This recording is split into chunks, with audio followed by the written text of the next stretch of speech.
안녕하세요. 5분 트윗 시작하겠습니다. 잘 아시겠지만 이 사람은 베리 커들러 백악관 그 국가경제위원장을 하고 있습니다. 보통 그 시장이 좋지 않을 때 그러니까 롱 세력으로서 트럼프가 활용을 하는 그런 사람인데요.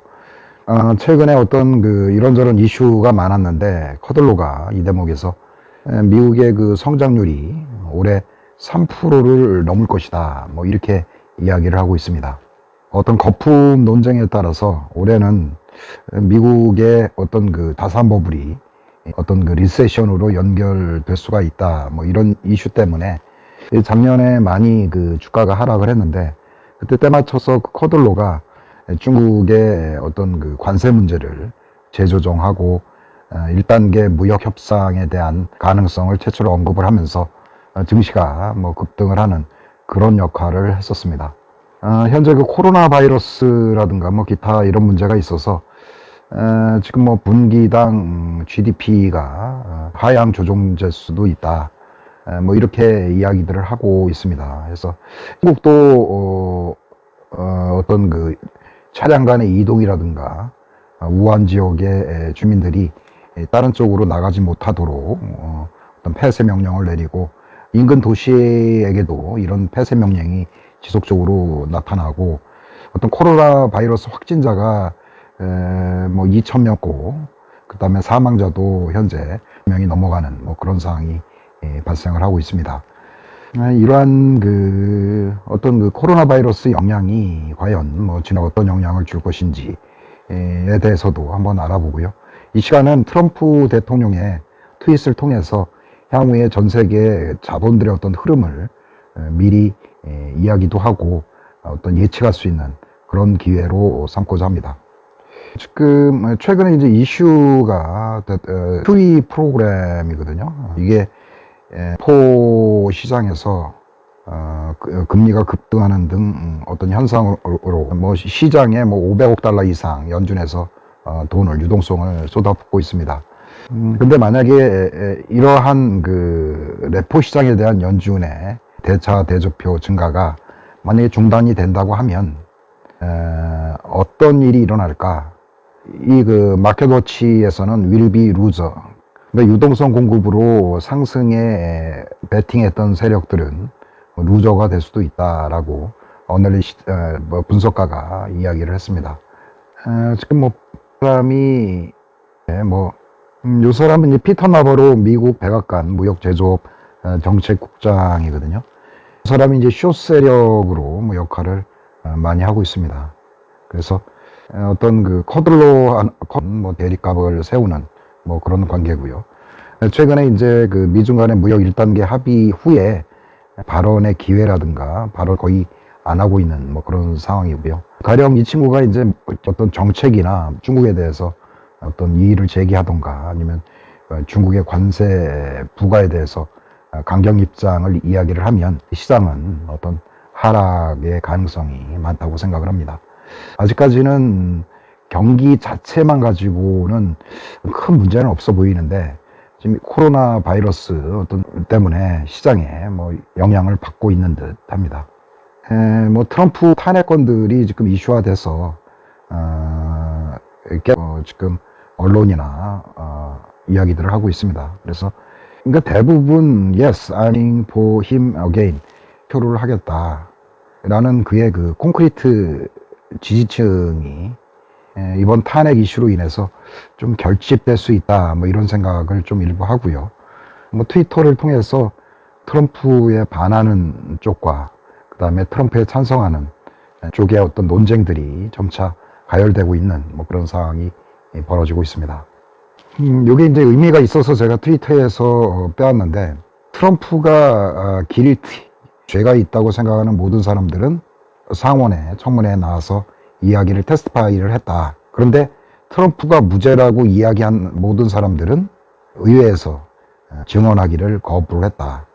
이게 이제 의미가 좀 있는 그런 이야기 같습니다. 그러니까 트럼프가 죄가 없다라고 주장하는 아까 이야기했던 몇몇의 사람들은 증언을 거부를 했고 대신에 트럼프가 죄가 있다라고 주장한 사람들은 이미 그 증언을 이미 완료가 된 것으로 그렇게 이야기를 하고 있습니다.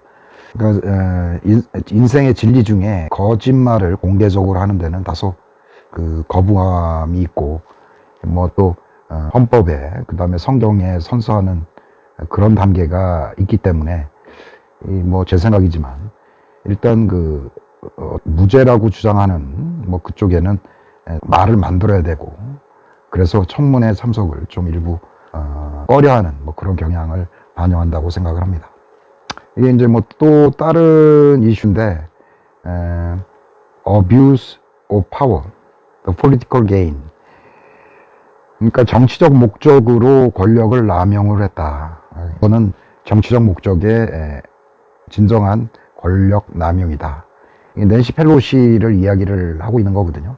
트럼프한테 권력을 이용을 해서 어떤 그 정치적인 라이벌을 조사를 시켰다. 이게 팩트라고 하면 권력을 남용을 해서 정치적인 이득을 위해서 탄핵을 추진을 했다. 그런 의미라고 이렇게 보여질 수 있습니다. 요거는 브라이언트가 이제 농구 선수인데 캘리포니아에서 헬리콥터 사고로 뭐 사망을 했다고 합니다. 뭐 테러부스라고 뭐 트윗을 하고요. 현재 그 여기 밑에서 이렇게 보면 실시간으로 지금 트럼프를 승인하는 쪽에 어떤 지지하는 율이 소폭 상승을 하고 트럼프를 반대하는 입장에서는 좀 약간 하락을 한 뭐 이런 것들을 누군가가 계속 트윗을 하고 있습니다. 그래서 실시간으로 트럼프가 자기 지지율을 확인할 수 있도록 하고 있는데요. 그러니까 뭐 절대적으로 이게 뭐 7% 이렇게 상승을 안 하고 뭐 계속 43 이내에서 그에 대한 지지율이 상승은 안 하지만 뭐 유지는 하는 걸로 그렇게 돼 있고요. 이게 이제 트럼프의 어떤 결집층이라고 일단 생각을 하고요. 이 콘크리트 지지층이 대선에서도 유리한 방향으로 전개되리라고 생각을 하고요. 어떤 경제 정책으로 수혜받은 많은 그 퇴직자라든가 뭐 국민연금 투자자들 그쪽은 최근에 뭐 투자로 인해서 막대한 이익을 거둔 그런 계층이라고 볼 수가 있고, 그다음 위쪽은 자본과 무관한 이제 어떤 평등이라든가 뭐 이러한 급진 성향의 진보 성향의 많은 사람들이 그를 반대하는 그런 입장에 있다고 생각을 합니다. 그래서 밑에서 지지는 하지만 이렇게 누르는 많은 세력들도 아직 존재를 한다고 생각을 하고요. 이게 뭐 위쪽으로 강하게 치고 나가는 거는 뭐 거의 불가능하다고는 생각을 합니다. 이 중간에 어느 세력들 이쪽에서 이제 뭐 무당파라고도 얘기도 하고 이쪽에서 과연 트럼프의 지지를 얼마만큼 하느냐가 대선의 중요한 향방이 될 수도 있고요. 그래서 이들한 어떤 그 추가 카드가 지금 필요하다고 생각을 하는데, 지금 당장은 지금 뭐 탄핵 이슈가 돼 있고 관전자 입장에서 뭐 트윗을 하고 있습니다. 요게 이제 탄핵의 어떤 전국이 어느 정도 마무리가 돼야 기타 정책이라든가 정식으로 어떤 선거운동에 그가 새로 카드를 가지고 플레이를 할 수 있는 그런 조건이 만들어진다고 생각을 합니다. 관전장에서 그 이 탄핵을 주도하는 사람이 바로 이제 아담 슈리프라고 미국 하원 정보위원장인데, 아담 슈리프는 부패한 정치인이야. 좀 어디 좀 아픈 사람 같기도 하고, 그가 하여간 우리나라에 대해서 한 것에 대해서는 아직 그 대가를 치르지 않았어. 뒤끝 있는 이야기죠. 선거 끝나면 뭐 손봐주겠다 뭐 이런 의미가 담겨 있는 듯 하고요. 뭐 이란 정책, 그러니까 기존에 있는 정책을 좀 핸들링은 뭐 지속적으로 하는 것 같습니다. 이란 쪽에서 협상을 하는 것을 희망을 하지만 그쪽에서 뭐 해제를 하기를 원하고 해서 지금까지는 no thanks라고 이야기를 됐거든 뭐 이런 이야기거든요. 근데 오늘 또 아까 뭐 로켓포가 미국 대사관 근처로 뭐 3발이 날아갔었다 뭐 이런 기사도 있고, 이건 큰 관심은 없는 것 같아요. 또 이스라엘은 40명의 미국 병사가 지난번 이라크에 있는 미국 대사관 공격 시에 뭐 부상을 받고 정신적인 스트레스로 뭐 치료를 받아야 된다 뭐 이런 이야기도 있었어요. 그러니까 완벽하게 커버업 된 거죠. 그러니까 다친 사람이 없다 해서 그러니까 자기의 어떤 정치적인 어떤 방향성을 가지고 이런 문제는 더 확대를 시키지 않겠다는 그런 의도가 엿보이는 그런 대목이라고 하겠습니다. 이게 뭐 줄리안이 전 백악관 비서실장, 현재 그 비서실장, 그 다음에 전 국가안보보좌관, 그 다음에 폼페이오 국무장관, 우크라이나 어떤 통화하고 우크라이나 쪽에 어떤 내막을 다 알 수 있는 뭐 그런 사람들인데, 이런 사람들이 그 민주당 쪽에서는 지속적으로 청문회 요청을 하는데 아직은 뭐 참가를 안 하는 걸로 그렇게 돼 있는 듯 합니다. 뭐 국가안보보좌관 존 볼튼도 요새 트위터를 통해서 이런저런 이야기들을 하고 있는데, 뭐 국가 보안 사항이고 기밀 사항이기 때문에 청문회에 참석할 수 없다 해서 존 볼튼도 빠지고, 줄리안이 이 사람은 뉴욕 시장도 하고 전에 그 대통령 비서실장도 하고 개인적인 집사죠. 이 내용을 전부 알만한 뭐 그런 사람인데, 일단 트럼프가 무죄라고 생각하는 여러 사람 중에 한 사람들인 것 같습니다. 이 사람들이 결국은 청문회에서 증언을 거부를 한 것이다 하고, 과연 무엇을 숨기는가 뭐 이런 이야기도 지금 하고 있거든요. 지금 이제 중국이 코로나 바이러스에 대해서 뭐 트럼프도 관심을 표명을 했습니다. 말은 뭐 시진핑 뭐 친구가 거기 있었고 1단계도 잘 합의를 이루었고, 시진핑을 통해서 또 2단계, 뭐 3단계, 4단계까지 있다고 하는데, 어떤 주요한 카드로 앞으로 활용될 수 있다고 그런 생각을 한번 해보고요. 코로나 바이러스에 대해서 언급을 했는데, 지금 정부 차원에서 대응이 좀 늦었다고 생각을 하거든요. 이미 다 확산된 후에 지역 이동을 제한을 했고, 뭐 이런 상황으로 인해서 현재 코로나 바이러스로 중국이 뭐 수천 명이 확진이 되고 수십 명이 지금 죽은 걸로 이렇게 나와 있습니다. 이제 트럼프 트윗 내용은 중국이 그 코로나 바이러스를 억제하는데 굉장히 노력을 많이 하고 있고, 또 맨날 아니라고 자꾸 우기다가 뭐 상황을 최악으로 만든 뭐 사스 그때 이 경우처럼 이번에는 좀 투명하게 좀 노력을 그들이 그 중국이 노력한 거에 대해서 뭐 감사하게 생각을 한다. 모든 일들이 다 잘 될 거고 코로나 바이러스도 될 것이다. 그리고 특별히 어떤 그 미국 사람들의 어떤 입장에 있어서 대변해서 나는 시진핑 주석한테 고맙다고 말하고 싶다. 이제 MBC 뉴스인데요. 잘 아시겠지만 왠지 김경희 김정은의 엔트라고 이야기를 하네요. 엔트가 공식 석상에 최초로 나타났다. 6년 만에 뭐 공식 석상에 최초로 나타났다. 그 남편이 뭐 숙청당한 후 뭐 수년 나타났다. 뭐 이런 기사고요. 그래서 그녀가 왜 나타났느냐 하면 뭐 백두산 뭐 혈통이다 뭐 이런 것들을 좀 강조할 필요가 있을 때 뭐 그녀를 뭐 등장시킨 게 아니냐 하고, 최근에 뭐 북한의 어떤 방향성에도 어떤 의미가 있는 것 같다 뭐 이런 기사 내용입니다. 그 안보회의에 지금 참가 예정이라고 합니다.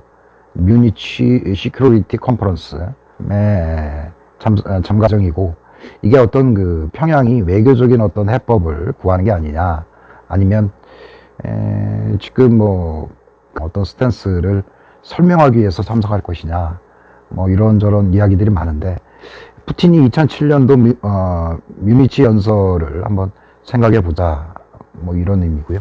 일단은 뭐 강경화 외무부 장관도 참석을 하고, 다음 달에 이제 뭐 폼페이오 국무장관도 참석을 해서 뭐 한미 북미에 이어서 우리 어떤 그 외교적인 해법을 찾는 좋은 장이 되기를 그렇게 기대를 한번 해보고요. 요 사람은 이제 리성권이죠. 지난번에 한번 그 뭐 평양냉면 발언 뭐 목구멍으로 넘어가느냐 뭐 이렇게 우리 재계 원로들 테이블에서 그런 얘기를 한번 해서 좀 무례한 사람이다 뭐 이런 이슈도 발생을 시켰었는데, 이제 그 관련 기사가 있어 한번 알아보겠습니다. 새로운 외교부장의 군 출신을 새로 임명을 했다. 그리고 이 친구는 미국과의 어떤 그 협상에 있어서 거의 경험이 없는 그런 친구이다. 그래서 이게 이제 미국과의 어떤 협상보다는, 그러니까 어떤 강성의 어떤 그 미국과의 어떤 관계를 강하게 끌고자 하는 그런 의미로 받아들일 수 있다. 뭐 이런 내용이고요. 근데 다소 이야기할 수 있는 게 slowly, steady, patient. 북한과의 어떤 외교의 뭐 이런 전략을 유지할 가능성이 크다. slow, 천천히, 그리고 steady, 일관성 있게, 강하게, 그 다음에 참을성 있게, patient, SSP 이렇게 되네요. 단계별 핵무기 철거 계획, 그리고 거기에 따른 단계별 보상, 뭐 북한의 어떤 그 일관되게 뭐 유지됐던 그런 상황인데, 다소 이런 전략들이 미국에서 이런 기사들이 오고 간다는 얘기는 대화를 좀 어렵게 하는 뭐 그런 상황이 될 수도 있다. 뭐 이렇게 보일 수도 있고요. 선거에 유리한 카드로 김정일 카드를 활용할 수도 있다라는 그런 이야기들이 많은데, 럭킨이란 이 사람은 트위터 내용을 보니까 이런 생각을 하고 있네요. 미국 선거에 있어서 북한 이슈가 진정으로 중요한 사항인가, 자기는 이제 미국 그 유권자들이 그것에 대해서 크게 뭐 신경 쓰지 않는다라고 생각을 한다, 이런 이야기거든요. 그래서 대선 카드로 북한이 활용되기는 좀 힘든 듯하다, 뭐 이런 개인적인 의견을 뭐 일단 이야기를 하고 있습니다. 그것도 이제 다른 의미인데, 뉴욕 타임즈 기사인데, some Americans officer, 그러니까 이게 뭐 미국 관료라는 얘기죠. 일교들이 협상을 시도할 만한 단서도 없다는 것을 깨닫기 시작한 것 같고, 제일 중요한 거는 북한이 will give up its nuclear weapon, 어떠한 근거도 없다. 북한이 핵무기를 포기할 만한 어떠한 근거도 없기 때문에 협상에 대한 어떤 단서를 어디에서도 뭐 찾기가 힘들다. 뭐 이런 이야기입니다. 어떤 그 비핵화에 대한 어떤 의지가 뭐 북한이 없는 것 같다. 북한은 결코 핵무기를 포기하지 않는다. 라는 그런 생각을 일부지만 미국에서 하고 있다는 이야기는, 이게 이제 북미 대화에 어떤 큰 장애 요소가 생겼다고 볼 수도 있고요. 미국 딥스테이트 쪽에서도 이런 협상들이 상당히 힘든, 그러니까 결과 없는 그런 협상이 이어질 수가 있다. 그러니까 무용론이 지금 일부에서 나오고 있는 듯 합니다. 뭐 어차피 트럼프는 카드를 새로 만드는 그런 사람이고, 트럼프가 어떤 어떤 언론이나 어떤 이쪽에 관심을 끌 수 있는 어떤 것을 지금 북한에서 찾기를 원하는데, 처음에는 뭐 노벨 평화상이다 뭐 이런 이야기도 했었는데, 그것도 이제 물 건너갔고, 일단은 이런 상황들이 상당히 묘연한 뭐 그런 상황입니다. 한국이 뭐 지속적으로 이루어져 있고요. 이런들이 좀 어느 정도 마무리가 되고, 뭐 공화당 트럼프 지지 쪽에서는 뭐 죄를 주는 뭐 이런 나라에서 뭐 살기 싫다 뭐 이런 쪽 뭐 긍정적인 발언도 나오고 뭐 상황입니다. 일단은 탄핵이 좀 끝나고 코로나 바이러스도 어느 정도 잠잠해져야 되는 뭐 그런 상황들이 있고요. 그 다음에 일단은 1월 달은 트럼프 탄핵에 대한 어떤 이슈가, 그리고 또 뭐 코로나 바이러스가 뭐 중국 갈수록 확대가 된다 뭐 이런 이슈, 그 다음에 북한과의 관계에 있어서 일부 사람들이 북한이 과연 핵을 포기할 수 있을까라는 뭐 그런 의구심, 좋은 저녁 되시고 이런 여러 가지 감사합니다. 이슈들이 과연